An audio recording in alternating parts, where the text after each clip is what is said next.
सर्वेभ्यो नमः।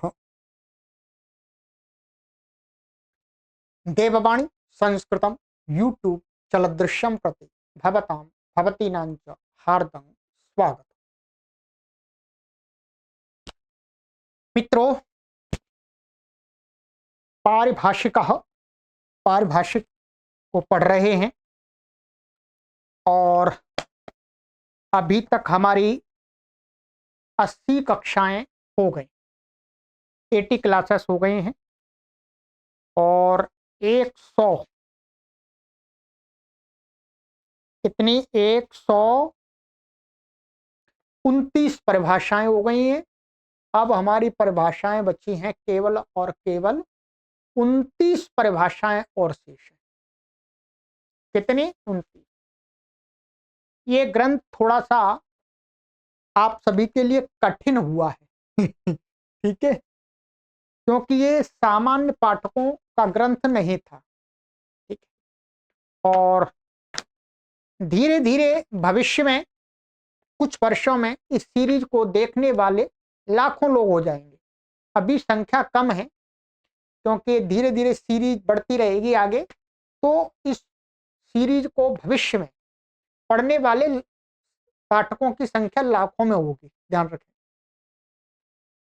क्योंकि इस पुस्तक को पढ़ने के लिए कम से कम आपको हमारे साथ 3 वर्ष पढ़ना पड़ेगा, तब जाकर के इस पुस्तक का क्रम आता है। ठीक है, तो अब 3 वर्ष तक लगातार जो पढ़ेंगे, तो जो आज जुड़े हुए हैं वो इस कोर्स को 3 वर्ष बाद पढ़ेंगे। ठीक है, तो इसी प्रकार से इस कोर्स को हमने अब तैयार समाप्त होने ही वाला है, तो इसको पढ़ने वालों की संख्या बेशक अभी कम है, परंतु आगे चल के इसकी बहुत महत्ता, ये लोगों के लिए बहुत आवश्यक ग्रंथ है। इसको ना तो आज तक किसी ने YouTube पर पढ़ाया है और ना आगे भविष्य में कोई पढ़ाएगा, ये मैं आपको विश्वास दिलाता हूं। आप मेरी कक्षाओं को देख लीजिएगा, कोई नहीं पढ़ाएगा। ठीक है, तो कोर्स हमारा तैयार हो गया मित्रों। और ध्यान दीजिएगा मित्रों, देखिए आज आपसे थोड़ी बात कर लेते हैं, फिर आगे पढ़ाना आरंभ कर रहे हैं। अभी कि हम जो कार्य कर रहे हैं, ये किसके लिए कर रहे हैं? ये संस्कृत भाषा के जो शास्त्रीय ग्रंथ हैं, जिनको पढ़ने वालों की संख्या अधिक नहीं होती है, उन ग्रंथों को हम पढ़ा रहे हैं। इसलिए संरक्षण के लिए, रक्षण के लिए, शास्त्रों की रक्षा के लिए। जैसे इस भारतवर्ष के अंदर वर्तमान में इस प्रकार की विद्या को पढ़ाने वाले, इस क्रम से विद्या को पढ़ाने वाले संपूर्ण भारतवर्ष में मात्र 2 गुरुकुल हैं। माने आवासीय गुरुकुल मात्र कितने हैं? 2 पूरे भारतवर्ष के अंदर, जहां पर भारतवर्ष के सभी प्रांतों से लोग पढ़ने के लिए जाते हैं और कुछ विदेशों से भी पढ़ने के लिए लोग आते हैं, ध्यान रखेंगे। ऐसे संपूर्ण भारतवर्ष के अंदर 2 संस्कृत के विद्यालय हैं आवासीय, सरकारी नहीं है, और वो भी कैसे हैं? माने संस्थानों के द्वारा संचालित हैं, व्यक्तिगत संस्थानों के द्वारा, ट्रस्टों के द्वारा। एक विद्यालय तो जिसमें मैंने अध्ययन किया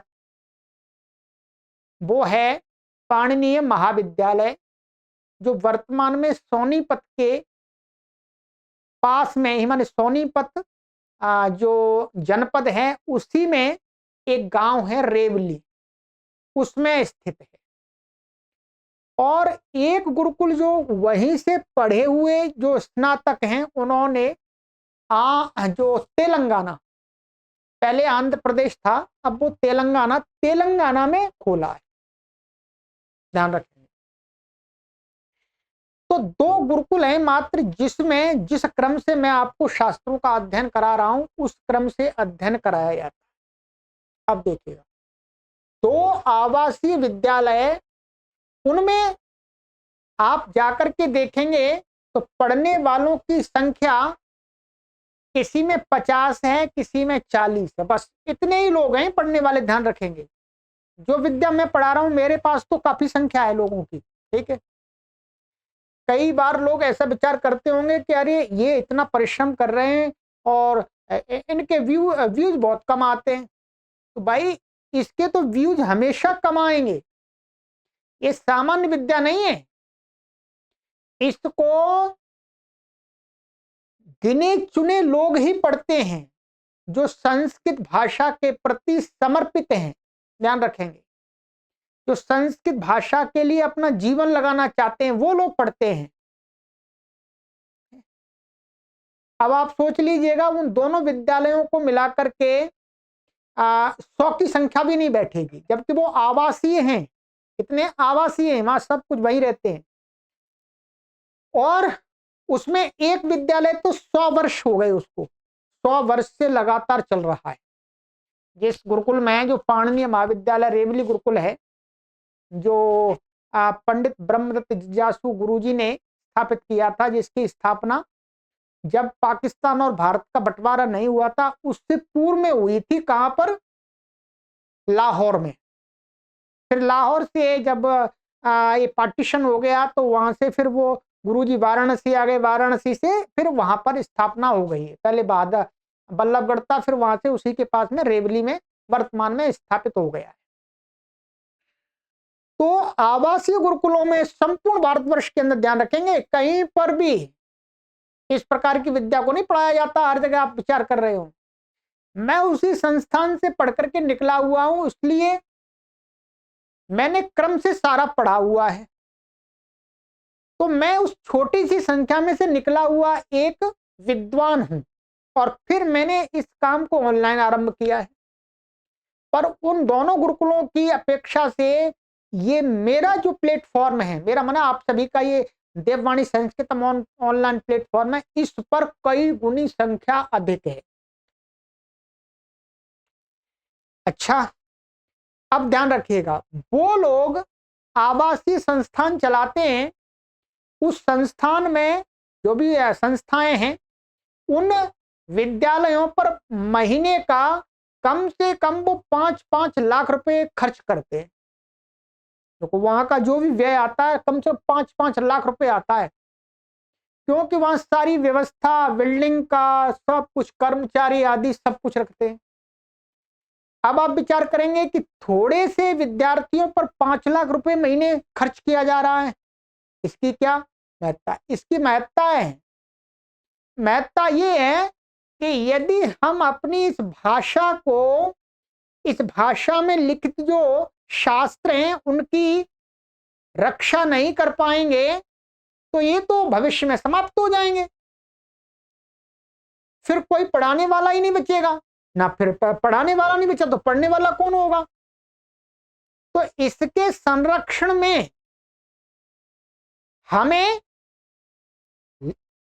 कार्य करना चाहिए, ठीक है। अब बहुत सारे लोग इसकी उपयोगिता को बहुत कम लोग समझते हैं। अब ये हमारा भी संस्थान है, हमारे 5 लाख रुपए तो खर्च नहीं हो रहे, लगभग हमारा इसमें 60-70 हजार, 70-75-80 हजार रुपए खर्च होता है प्रति माह इसको चलाने में, ठीक है। तो बहुत सारे लोगों को लगता है कि इतने पैसे इसमें व्यय हो रहे हैं तो इसका लाभ क्या है? इसका महान लाभ है, इसका इतना बड़ा लाभ है कि हजारों संस्थान मिलकर के संस्कृत भाषा के संरक्षण में वो कार्य नहीं कर पा रहे हैं जो हम कर रहे हैं। ये ठोस कार्य, ध्यान रखेंगे, ये ठोस कार्य है, ये खाना पूर्ति नहीं है, सरकार वाली खाना पूर्ति नहीं है। सरकार तो हजारों विद्यालय चलाती है संस्कृत के, वो केवल खाना पूर्ति है, उससे कोई शास्त्रों की रक्षा नहीं होती, ध्यान रखेंगे। और ना उन सरकारी विद्यालयों में पढ़ करके कोई विद्वान बनते, विद्वान नहीं बनते, सामान्य संस्कृत के जानकार बन जाते हैं, ध्यान रखें। तो इसलिए मित्रों, इस कार्य में जो धन व्यय हो रहा है उसका सदुपयोग हो रहा है। जिस प्रकार से वो संस्थान, 2 संस्थान चल रहे हैं जिनमें लाखों रुपए व्यय होते हैं प्रति माह के, वो उनका उपयोग हो रहा है, उन पैसे से संस्कृत भाषा की वास्तव में रक्षा की जा रही है, उसी हेतु हम कार्य कर रहे हैं। ठीक है, और उनके पास में भी जो भी धन आता है वो दान से आता है, कोई बालक फीस नहीं देते।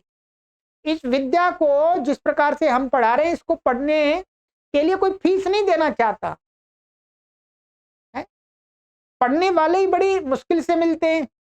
तो इसी प्रकार से यहां पर है, यहां पर हम फीस लेना चालू कर दें तो कोई नहीं पढ़ेगा।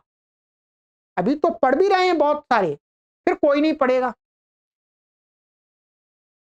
तो हम फीस नहीं ले सकते, हम फीस नहीं ले सकते, फीस लेकर के हम शास्त्रों की रक्षा नहीं कर सकते। इसलिए मित्रों, मेरा आप सभी से निवेदन है कि जैसे उन संस्थानों में लाखों रुपए व्यय होते हैं और जो लोग दान देते हैं वो वहां पढ़ते नहीं है, वो दान इस निमित्त से देते हैं कि ठीक है, हमारे पास में पैसा है, हम पढ़ नहीं सकते, हम अपने बालकों को पढ़ा नहीं सकते, तो चलो जो दूसरे लोग पढ़ा रहे हैं और पढ़ रहे हैं उनके लिए जो आवश्यक है वो हम सहयोग करें, इस निमित्त से दान देते हैं। और इसी निमित्त से मित्रों, यहां पर भी हमारे कुछ सदस्य हमें सहयोग करते हैं। ठीक है, मैं उनका बहुत बहुत धन्यवाद करता हूं कि जिनके सहयोग से ये चल रहा है। परंतु उनका सहयोग भी केवल उनके सहयोग से ही नहीं चल सकता है, हमें और भी सहयोगी चाहिए।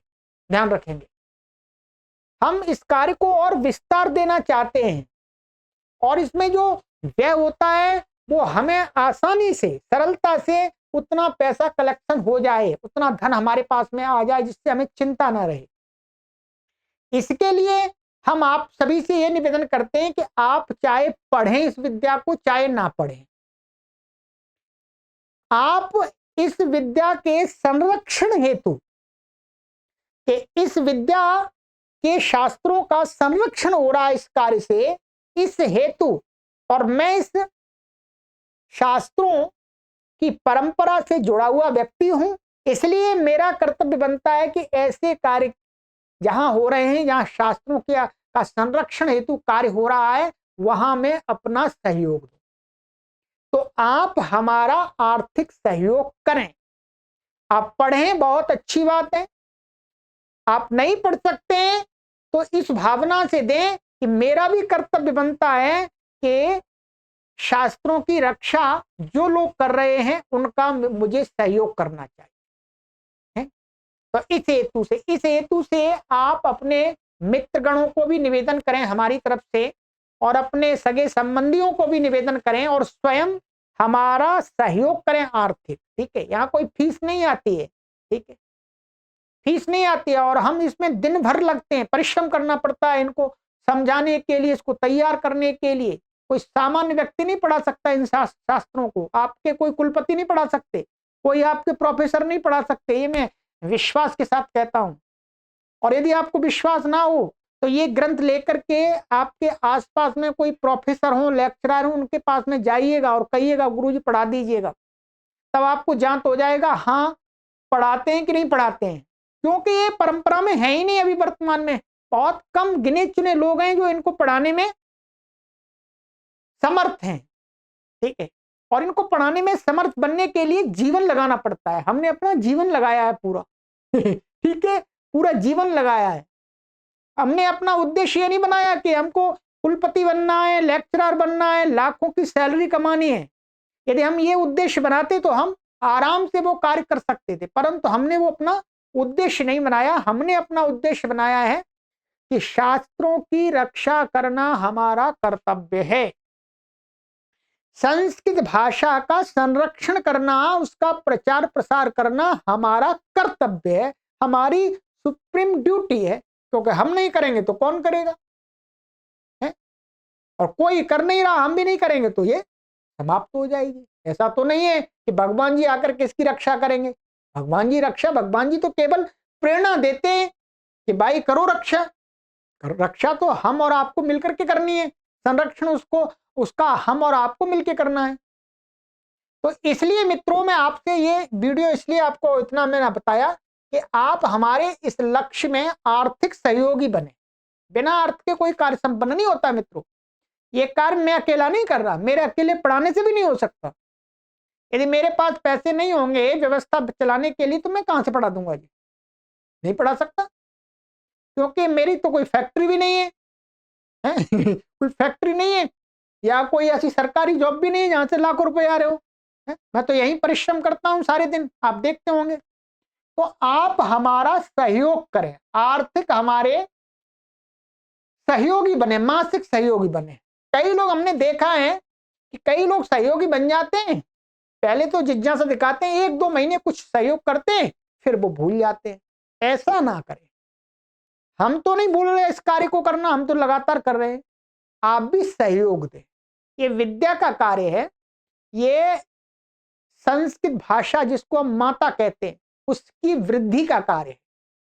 तो उसकी वृद्धि में आप अपना सहयोग अवश्य दें, प्रति माह दें। ठीक है, यदि माह में आपको देने में परेशानी है तो आप 6 महीने में एक बार हमारा सहयोग करें, 1 वर्ष में एक बार करें। इतना तो कर सकते हैं, 1 वर्ष में एक बार आप हमको कुछ इकट्ठी राशि प्रदान कर दीजिएगा सहयोग के रूप में, जिससे हमारा ये कार्य चलता रहे निरंतर। ठीक है, ये हम ये भिक्षा नहीं है एक प्रकार से, इस कार्य को संचालित करने के लिए ये परम आवश्यक है कि धन चाहिए। बिना धन के ये कार्य संचालित नहीं हो सकता है, ये ही नहीं कोई भी नहीं हो सकता मित्र।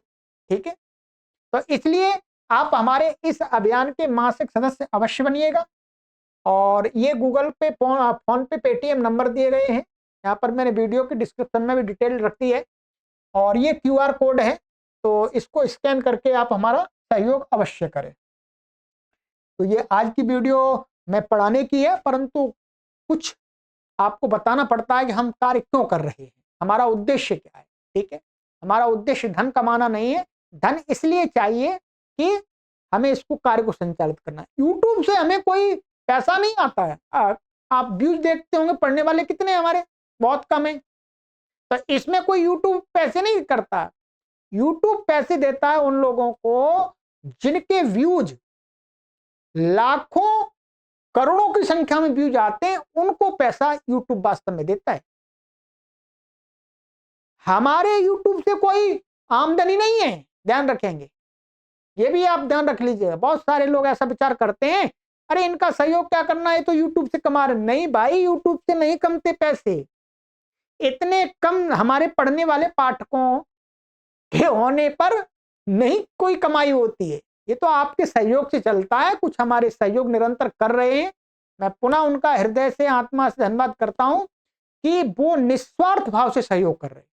ठीक है, तो जैसे तैसे हम चला रहे हैं, परंतु आपसे भी हम निवेदन करते हैं कि आप इस कार्य में हमारा सहयोग करें।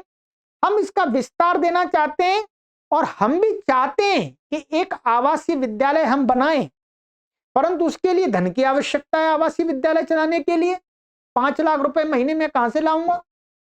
यदि आप में से कुछ लोग तैयार हो जाएं आवासीय विद्यालय के व्यय को वहन करने के लिए, तो आवासीय विद्यालय भी चलाया जा सकता है आराम से। पर आगे चलाने का विचार है, परंतु वर्तमान में तो हमारे पास में ऐसा कोई धन नहीं है, कोई साधन नहीं है। उसके लिए भूमि चाहिए, मकान, कमरे चाहिए, सब चीज, खाने पीने का राशन भी चाहिए सबके लिए, बच्चों के लिए। तो वो व्यवस्था भी पहले होनी चाहिए, तभी तो हम बच्चों को लाएं। ठीक है, ऐसा तो नहीं कि बच्चों को ले आए जी फिर बाद में आपसे कहें जी लाओ दे दो, ऐसा तो नहीं हो सकता। ठीक है, क्योंकि एक जिम्मेदारी होती है। तो चलिए मित्रों, आप हमारा सहयोग करते रहेंगे तो हम निश्चित ही इस कार्य को बहुत आगे तक ले जाएंगे, और संस्कृत भाषा के संरक्षण और संवर्धन में आपके सहयोग से एक आदर्श भूमिका निभा सकेंगे। ठीक है, और ध्यान रखेंगे ये कार्य मैं अकेला नहीं कर रहा हूं, इस कार्य को करने में आप सभी का पूरा सहयोग है। जितना योगदान मेरा है, उतना ही योगदान जो हमारे आर्थिक सहयोग करने वाले हैं उनका है। जितना पुण्य मुझे मिलेगा उतना ही उनको मिलेगा, ध्यान रखेंगे। ऐसा नहीं है कि मैं पढ़ा रहा हूं तो मुझे पुण्य मिलेगा, नहीं, पुण्य उनको भी मिलेगा क्योंकि उनके कारण ही ये कार्य हो रहा है, नहीं तो मैं चुपचाप अपने घर पर बैठता। ठीक है, चलिएगा, तो हमारा सहयोग अवश्य कीजिएगा मित्रों। अब पढ़ना आरंभ करते हैं। इस सीरीज की यह वीडियो मैंने आपके लिए बनाई है। चलिए, आपको ये हमारी 81वीं कक्षा है, 81। ठीक है,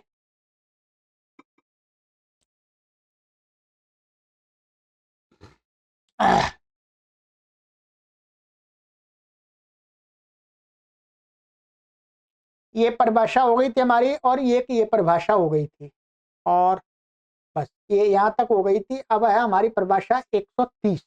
ठीक,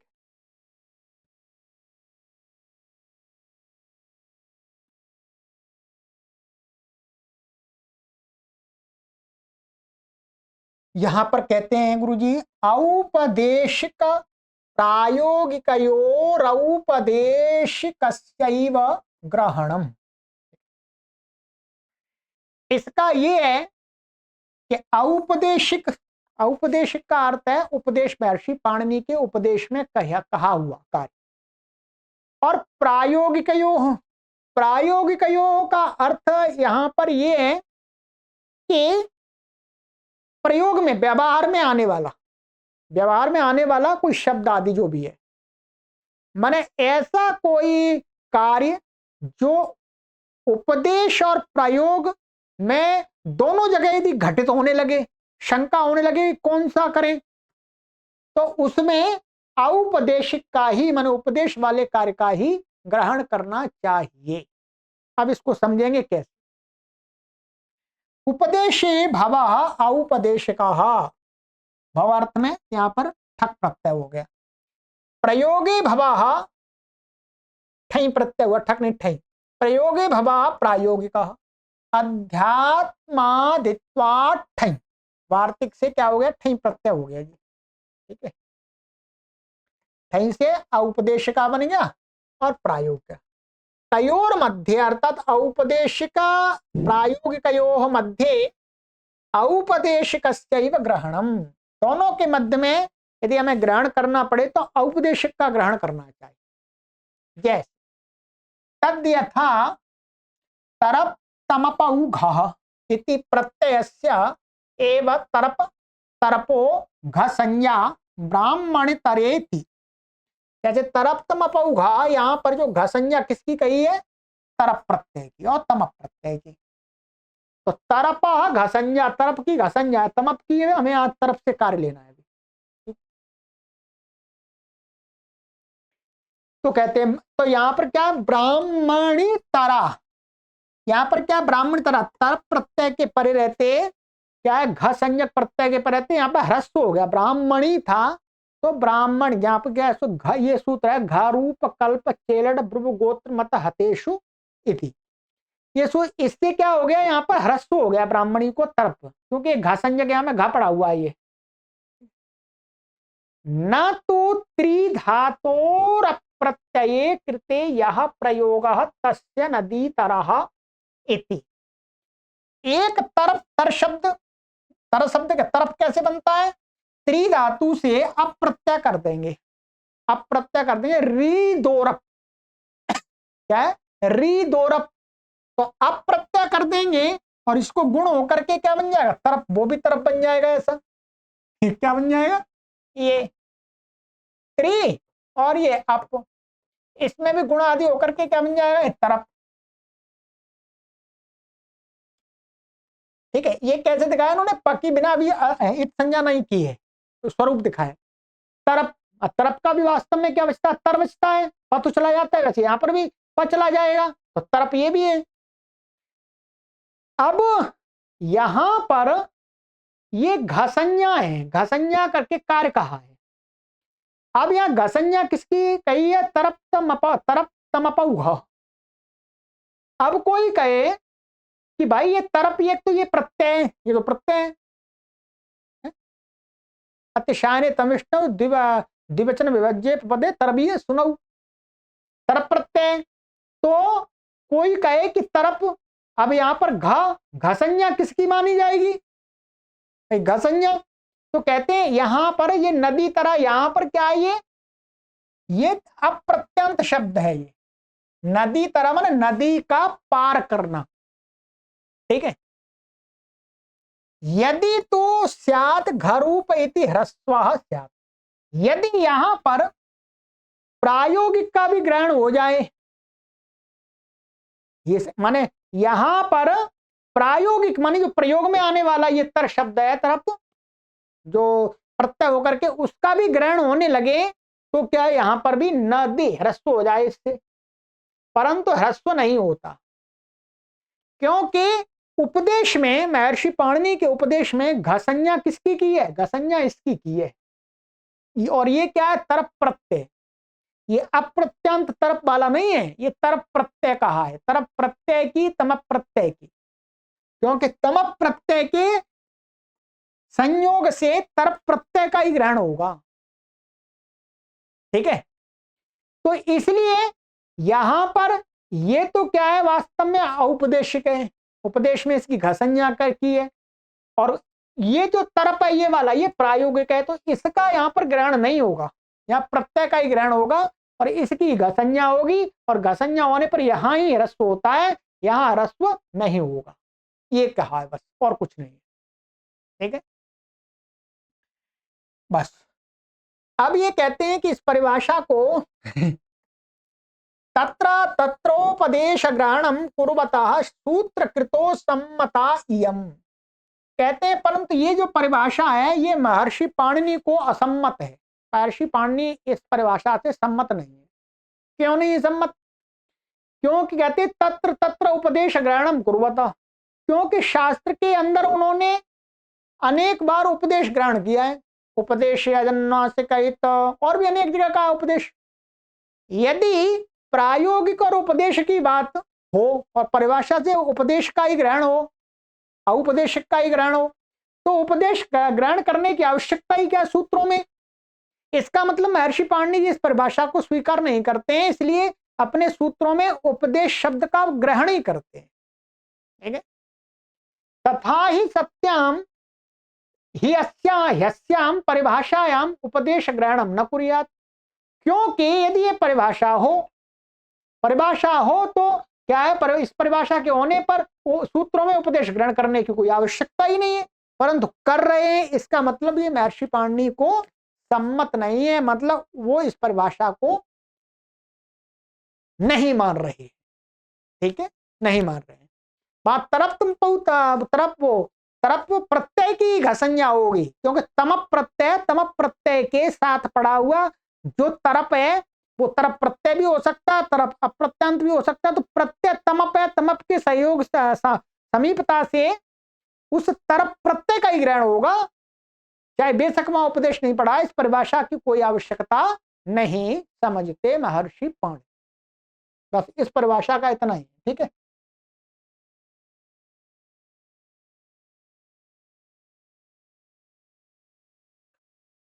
इदानीम अस्ति परिभाषा वर्त्स्यत् प्रवृत्तेः कार्याणि क्रियन्ते, ठीक है। तो इसका यहां पर तोड़ेंगे तो ऐसा होगा, वर्त्स्यत् प्रवृत्त्या इह कार्याणि, इह माने अस्मिन् व्याकरण शास्त्रे, कार्याणि क्रियन्ते, कार्य किए जाते हैं, ठीक है।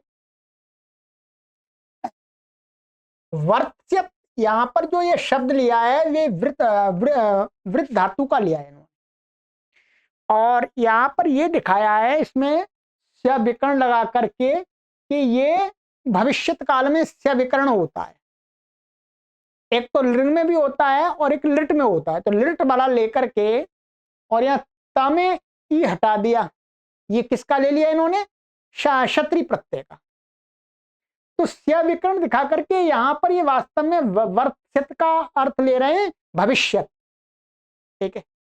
प्रवृत्ति माने प्रवृत्ति, व्यवहार, कार्याणि माने कार्य किए जाते हैं, क्रियन्ते, आइएगा समझते हैं। भविष्यन्तीं प्रवृत्तिम आश्रित्य कार्याणि क्रियन्ते इत्यर्थः, अर्थात यह मन महर्षि पाणिनि के व्याकरण में भविष्यंती प्रवृत्ति को लेकर के, भविष्य में क्या होने वाला है ऐसा देख करके कोई भी कार्य करते हैं, माने कुछ कार्य किए जाते हैं भविष्य में देख करके, भविष्य में ये होगा तो ये कर लेते हैं, ऐसा होने वाला है तो ऐसा। हम लोक में भी ऐसा करते हैं, भाई हमको लगता है बारिश होने वाली है, अभी बारिश हो नहीं रही, बारिश होने वाली है, चलो जल्दी जल्दी से अपना सामान जो भी वस्तुएं हैं वो घर के अंदर कर लेते हैं। वस्त्र आदि ऊपर छत पर यदि हमने सुखाने के लिए डाले हुए हैं तो ऊपर से ले आते हैं अंदर, क्योंकि हम व्यवहार में भी करते हैं। भविष्य माने भविष्य के कुछ क्रियाओं को, घटनाओं को देख करके पहले ही कुछ कार्य कर लेते हैं, ऐसे ही व्याकरण में होता है। ठीक है, इत्यर्थ। जैसे शदेः शितः इत्यनेन भाविना शित्वेन शीयते इत्यत्र आत्मनेपदम्। अब जो शदे शिता हमने आपको सूत्र पढ़ाया था उसमें क्या था कि शद धातु को यदि उससे आगे शित प्रत्यय विकर्ण आने वाला हो तो उसको आत्मनेपद हो जाता है। ठीक है, आत्मनेपद होता है, ये बताया था। तो भाविना शित्वेन, भावी शित प्रत्यय के सोच करके, जैसे लट लकार में हमने देखा शीयते, अब यहां भाविना शित्वेन आत्मनेपदम इति आत्मनेपदम, यहां पर क्या हो गया शदेशितः, ये वास्तव में क्या करता है आत्मनेपद करता है। तो अच्छा माने ये था इसमें कि शदेह से शितः कि जो शींग धातु है उससे, जैसे यहां पर क्या था ये शद धातु है, शद लिए तो शद बचा। अब हम देखते हैं कि इसको आगे आत्मनेपद होना है, क्या इसको आत्मनेपद होना है। तो अब इसको यहां पर वो आत्मनेपद, मैं आत्मनेपद कब, जब इसको हमें लग रहा है कि आगे इसमें श विकर्ण आएगा, लट में आएगा, शप शप आएगा, तो इसको आत्मनेपद कर दिया। आत्मनेपद ये आया नहीं उससे पहले ही, ये तो बाद में आता है, सार्वधातुक के पर रहता है। तो यहां पर इसको फिर शी आदेश हो जाता है, इसको क्या हो जाता है शी, पाग्राजमा स्थामना से शद को शी हो जाता है। ठीक है, तो शित्वेन शीयते इति इत्यत्र आत्मनेपदम भवति। ठीक, तो शदली धातु शदेह शितः, ठीक है, कहीं यदि मेरे मुख से यदि ऐसा निकल गया है शदेह शितः, मैंने यदि शींग धातु ऐसा उच्चारण कर दिया तो वो गलत कर दिया। ठीक है, शींग यहां तो शदली है, शदली की बात कर रहे हैं। ठीक है, तो मुझे ऐसा लग रहा है कि मुझे मेरे मुख से शींग निकला है तो वो गलत है, ध्यान रखेंगे, क्षमा कीजिए, शद धातु का है ये। ठीक है, तो जो का उसका तो शेते बनता है, वहां तो कोई परेशानी नहीं है, वो तो है ही आत्मनेपद, तो इससे ये हो गया। इसी प्रकार से यहां पर मैंने कहने का तात्पर्य यह है कि शित प्रत्यय बाद में आएगा भविष्य में, ऐसा देख करके ही उससे पहले इस सूत्र से हम आत्मनेपद कर लेते। तथा निन्यतुर निन्युः इत्यादौ भविष्यद अनेकाच्त्वेन दुर्वचनात् प्रागेव एरनेकाच्यो संयोग पूर्वस्य इति यणादेशः अन्यथेयं स्यात्। इसी प्रकार से निन्यतु और निन्युः, ये क्या है, ये प्रापण धातु का है, लिटकार का, प्रथम पुरुष का, द्विवचन का, बहुवचन का। तो यहां पर क्या होता है, ये नी और ये तस को अतुस हो गया लट में। ठीक है, अब यहां पर क्या कहते हैं निन्यतु नित्य भविष्यत अनेकास्त्वेन दुर्वचनात् प्राक, अभी इसको दुर्वचन नहीं होगा, उससे पहले ही एरने काचो संयोग पूर्व से ये कहता है कि इवर्णांत जो अनेकाच अंग है उस और असंयोग संयोग पूर्व में नहीं है, ऐसे को अच्छ आजादी प्रत्यय के पर रहते यंग आदेश नहीं होता, यण आदेश होता है। अब यहां पर कहते हैं ये जो काम है, ये वाला यण आदेश ये दुर्वचन से पहले ही होता है, तो दुर्वचन से पहले तो ये अनेकाच नहीं है, और ये सिद्धांत है कि द्रुवचन बाद में होगा, पहले ऋण आदेश होगा। ठीक है, तो कहते हैं द्रुवचनात् प्रागेव, द्रुवचन से पहले ही, कि इसको आगे चल के अनेकाच बनना है, द्वित्व हो जाएगा, अनेकाच बन जाएगा। तो इससे पहले ही इसको क्या हो जाता है, न्य हो जाता है। क्या, ऋण आदेश होकर न्य। अब इसको द्वित्व करेंगे तो फिर इसको द्रुवचनेची से स्थानीयवत होकर के द्वित्व क्या हो जाएगा, नी हो जाएगा, रस्व हो जाएगा, तो नी और निन्य तुस ऐसा बन जाएगा। ऐसे निन्य हुई बन जाएगा। तो वही कहा, द्रुवचनात् प्राग एवं एरणे काचो संयुग इति अणादेश। यदि ऐसा नहीं करेंगे द्रुवचन बाद में, तो यहां पर क्या अन्यथा इयंग स्यात्, नहीं तो यहां इयंग प्राप्त होता। क्योंकि यदि कोई कहे तो अनेकाच है ही नहीं, अनेकाच है नहीं, तो अनेकाच ना होने से पहले इसको इयंग होगा, फिर उसके बाद द्रुवचन होगा। तो भविष्यत देख करके इसको आगे चल के अनेकाच बनना, इसलिए ये अनेकाच ही है। ये हो गया। इसी प्रकार से आगे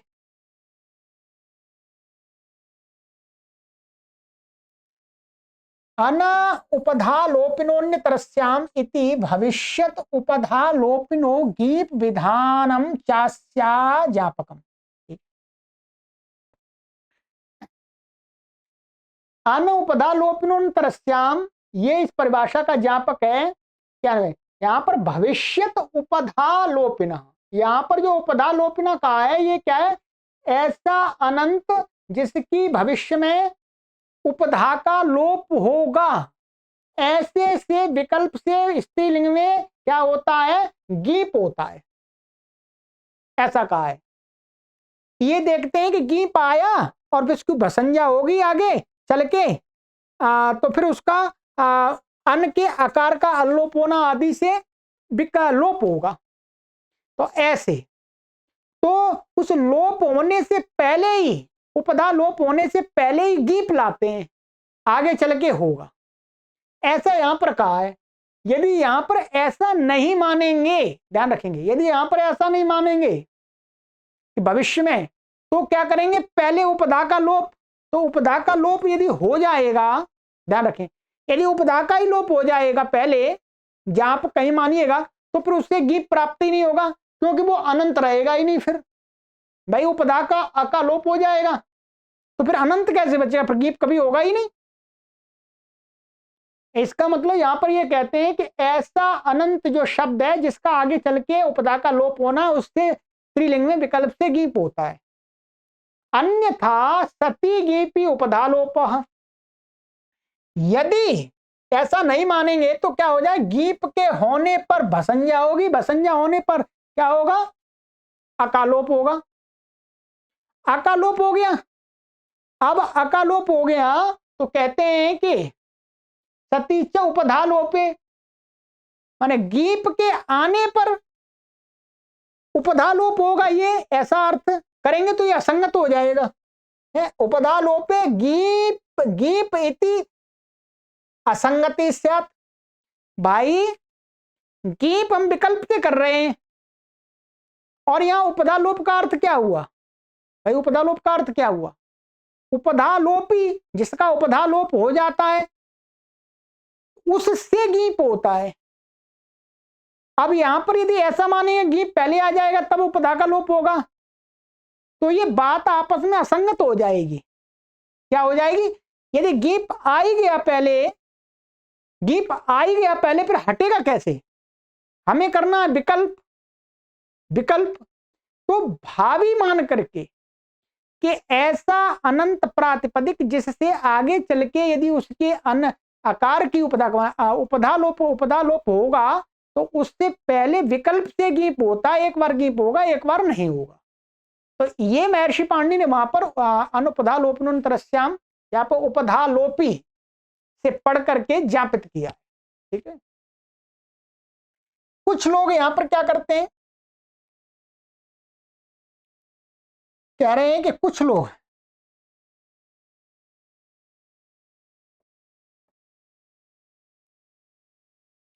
केचित् तो वस्वे काजाद घसाम इत्यत्र एकाज ग्रहणम अस्या जापकम वर्णयन्ति। कुछ लोग वस्वेकाजात घसाम ये सूत्र है, इसमें एकाच ग्रहण इसका ज्ञापक बताते हैं। कैसे?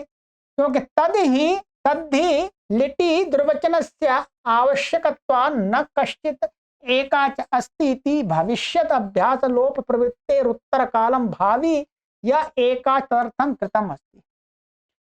कहते हैं वस्वेकाजात घसाम, ये लिट के परे रहते लगता है। क्या वसु है, वसु तो कसु लिट में ही होता है। तो यहां पर कहते हैं कि जो एकाच पड़ा है वो एकाच कैसे घटेगा बताओ।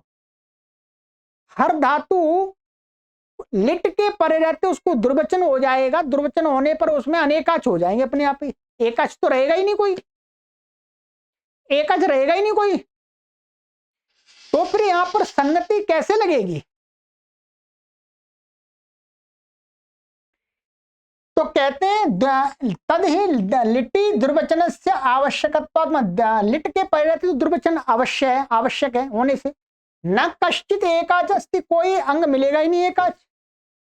भविष्यत अभ्यास लोप प्रवृत्ते है, परंतु क्या है, यदि हम ऐसा देखेंगे भविष्य में आगे चल के दुर्वचन होने के बाद में उसका कहीं पर अभ्यास लोप कहा गया है जिसका, तो जहां अभ्यास लोप हो जाएगा तो वो एकाच बन जाएगा फिर दोबारा।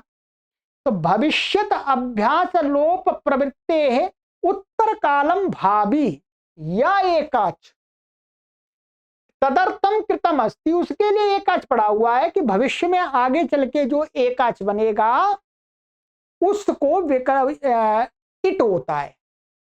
ये बात यहां से जापित होती है। एक तो कुछ लोग ऐसा मानते हैं, तो दोनों जगह से जापित हो जाती है। ठीक है, चलिएगा ये हो गया। तो वर्त्यत प्रवृत्त्येह कार्याणि क्रियन्ते। अब आगे परिभाषा है पर्जन्यवदिह्या लक्षण प्रवृत्ति ही। यह माने इस व्याकरण शास्त्र में पर्जन्यवत, पर्जन्यवत माने मेघ के समान, प्रवृत्ति लक्षण प्रवृत्ति सूत्रों की प्रवृत्ति होती है। कैसे? मेघ के समान। सूत्र कैसे कार्य करते हैं? मेघ के समान। मेघ क्या करते हैं बताते हैं। यह व्याकरणे पर्जन्यवत मेघवल लक्षण प्रवर्तते। इस व्याकरण शास्त्र में पर्जन्यवत मेघ के समान लक्षण मन सूत्र की प्रवृत्ति होती है, सूत्र कार्य करते हैं। तदुक्तम कृतकारी खल्विदम शास्त्रम मेघवन्ना कृतकारी अग्निवत अग्निर्हि दग्धम न दहति। तदुक्तम ये कहा गया है कि कृतकारी खलु इदम शास्त्रम मेघवत, ये क्या है? शास्त्र जो है, लक्ष्य सूत्र है, ये कृतकारी है, कार्य को करने माने किए हुए को भी करते हैं। क्या है? किए हुए को भी करते हैं। कोई माने कुछ जो कुछ कार्य कर रहे हैं वो कार्य वहां पर पहले है तो भी करेंगे। तदुक्तम कृतकारी माने किए हुए को करने वाला, खलु इदम शास्त्रम एक का होता है मेघवत। यदि पहले से कहीं कोई दिख रहा है और फिर उसको भी कहीं पर प्राप्त है तो वो होगा। क्या है? होगा। न अकृतकारी अग्निवत, मेघवत होते हैं किए हुए। जैसे मेघ का आगे बता रहे हैं कि जैसे मेघ क्या करता है, मानिएगा कोई गांव नगर है, वहां पर तालाब बने हुए हैं, तालाबों में पानी भरा हुआ है और किसानों के खेत सूखे हुए हैं। अब पानी की आवश्यकता कहां है? किसानों के खेतों में। तो जो मेघ होता है वो ये नहीं देखता कि भाई आवश्यकता जहां है वहीं कार्य करना है, माने वहीं पर बारिश बूंदे टपकानी है, पानी बरसाना है। नहीं, वो तो एक समान, तालाब में पानी है वहां आवश्यक नहीं है तो वहां पर भी पानी गिराता है, और किसान का खेत है वहां पर भी पानी गिराता है। ठीक है, वैसे ही ये शास्त्र है। कहते हैं न कृतकारी अग्निवत, ये अग्नि के समान कार्य नहीं करता ये शास्त्र। जैसे अग्निर ही दग्धम न दहती, अग्नि क्या है? जो चीज जली हुई नहीं है उसी को तो जलाती है, और जो पहले से राख बनी हुई है पहले से जला दी उसको नहीं जलाती अग्नि। अग्नि नहीं जलाती। भाई कोई लकड़ी हमने जला दी, राख बनेगी तो अगली अग्नि उसको तो नहीं अग्नि उसको नहीं जला सकती। तो ये अग्नि के समान कार्य नहीं करते, मेघ के समान कार्य करते हैं। जैसे तेन खट्वा आढ़कम इत्यादि दीर्घ सिद्ध्यति। अब जैसे खट्वा आढ़कम क्या बनता है? खट्वा ढकम, ये बनता है खट्वा ढकम। अब कोई कहे कि यहां पर आकाशम ने दीर्घ करना है, तो भाई दीर्घ तो यहां पहले से ही है, अब इनको दीर्घ क्या करना? दीर्घ क्या करना भाई? अग्नि के समान यदि सूत्र कार्य करे तो ये दीर्घ तो पहले से ही है, तो इनको दीर्घ क्या करना? अर्थात सूत्र काम नहीं कर पाएगा। जहां पर कहीं जैसे यहां काम करेगा दंड प्लस अग्रम, यहां काम करेगा, यहां पर ह्रस्व है तो ह्रस्व को दीर्घ कर देंगे दंडाग्रम, परंतु यहां तो पहले से ही दीर्घ है जी, दीर्घ को दीर्घ क्या हुआ ना? नहीं, कहते हैं यहां पर बेशक पहले से दीर्घ हो परंतु फिर भी यहां पर दीर्घ होता है, दोनों के पूर्व पर के स्थान में दीर्घ होता है, इसलिए खट्वा ढकम बन जाता है। यहां पर आवश्यकता थी दीर्घ की तो ह्रस्व थे, परंतु यहां आवश्यकता नहीं थी तो भी दीर्घ करेगा। मेघो ही जलेपि वर्षति, जैसे मेघ होता है सूखे खेत में ही बरसता है, वैसे तालाब में जल भरा हुआ उसमें ही बरसता है। ये अच्छी, परंतु ये बात हर जगह नहीं होती, ध्यान रखेंगे, ये शास्त्र में हर जगह नहीं। हाँ, जहां पर हमें आवश्यकता है इष्ट सिद्धि के लिए, इष्ट सिद्धि के लिए, वहां पर कर लेते हैं, तो परिभाषा यही करती है। ठीक है, चलिए ये हो गया। अच्छा, आगे की परिभाषा नहीं हो पाएगी, ये थोड़ी सी मुझे टाइम लगेगा इसको समझाने में। चलिए आज इतना ही करते हैं, 2 परिभाषाएं हो गई हमारी, 2 नहीं, 1 2 और 3 परिभाषाएं हो गई। ठीक है, चलिए कोई बात नहीं। आज थोड़ा सा आपसे निवेदन किया था आरंभ में, इसलिए उसमें समय चला गया, वो निवेदन भी आवश्यक है करना। तो मित्रों, मेरा आपसे यही निवेदन है कि आप हमारे इस कार्य के सहयोगी बने और अपने सगे संबंधी, बहुत सारे लोग हैं जो ऐसे कार्यों को सहयोग करते हैं। ठीक है, हम गलत का कार्य तो नहीं कर रहे, कहीं हम समाज के लिए, संस्कृति के लिए गलत कार्य तो नहीं है, अच्छा कार्य सबकी दृष्टि में अच्छा कार्य है। तो सबकी दृष्टि में अच्छा कार्य है तो फिर उस कार्य में आपका भी हमें सहयोग चाहिए। ठीक है, चलिए सभी को सादर नमस्ते, ओम।